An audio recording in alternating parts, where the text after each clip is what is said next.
this is Josh. Today I'm going to be reviewing my 6-port USB supercharger by iXCC.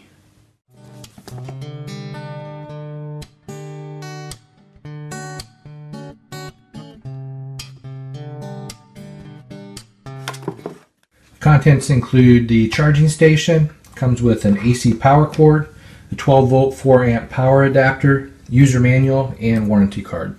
Charging station is just over 3 inches, almost 3¼ inches square this way, and it's just under 1 inch wide.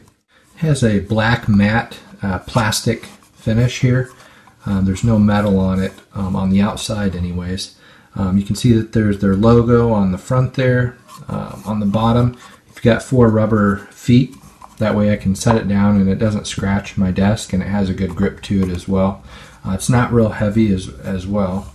There are 6 ports here, a total of 5 volts and 8.8 amps or 45 watts. There's 4 1-amp ports. Those would be the ones with the single lightning bolts. And then there's also 2 2.4 ports right here.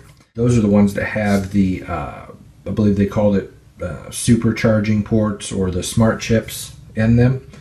What that means is that it'll detect your device, and if your device is asking for a higher amperage, up to 2.4 amps, it will allow it to be charged at that rate. So that's the cool thing about it. This does have a built-in surge protector. That means that it's going to protect not only the station, it's going to protect all of my devices that are connected to it as well. Now this is strictly a charging station, so don't get it confused with a USB hub that allows you to transfer data between your computer and something that you have plugged into here. It's just going to charge your devices. In fact, there's really no way to even attach this to your computer. It just hooks to a wall outlet. I'm going to go ahead and plug this AC adapter in. Oh, by the way, this cord is super long. It's just over 7 feet when you have both of them connected together.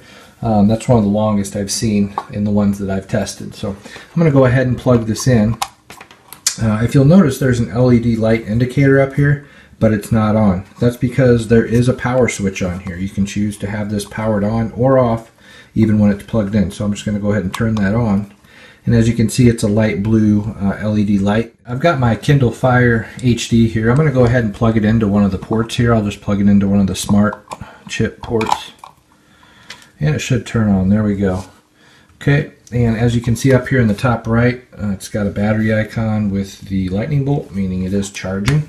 And you can connect all 6 of these up with whatever devices that you have. I probably won't have 6 going at once at any time, probably more like 3 or 4. But it is nice to know that I have that many in case I need them. What I'm going to do now, I'm going to attach this USB power meter. What it's going to do is it's going to allow me to read the volts and the amps being output to my Kindle here.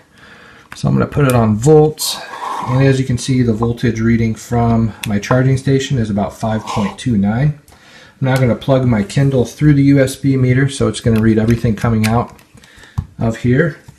It dropped down a little bit to 5.04 volts. We're looking for somewhere around 5, so that's fine. I'm going to switch it to amps, and I'm getting a current draw of 1.35 amps.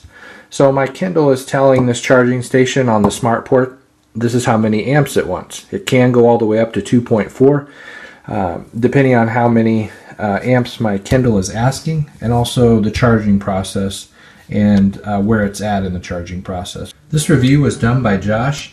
I did receive a product sample so that I could test and evaluate it, and I did promise to report a fair and honest review.